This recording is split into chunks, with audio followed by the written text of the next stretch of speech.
किरण्या गाड्या पलटता इथं 100% गाड्या जाणार नाही. गाड्या पलटता तर गाड्या जाणार नाही. आपण आडून गाडी टाकू आडून पडून फाटा असेल ना चढून.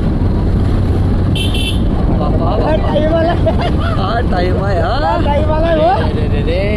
नुकसानच तिथं केलाय देवानं तर काय करते ना लोक.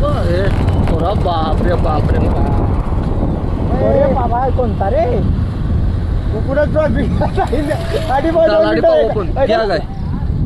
आडून आपण आगून घे. अमोल भाऊला फोन लाव.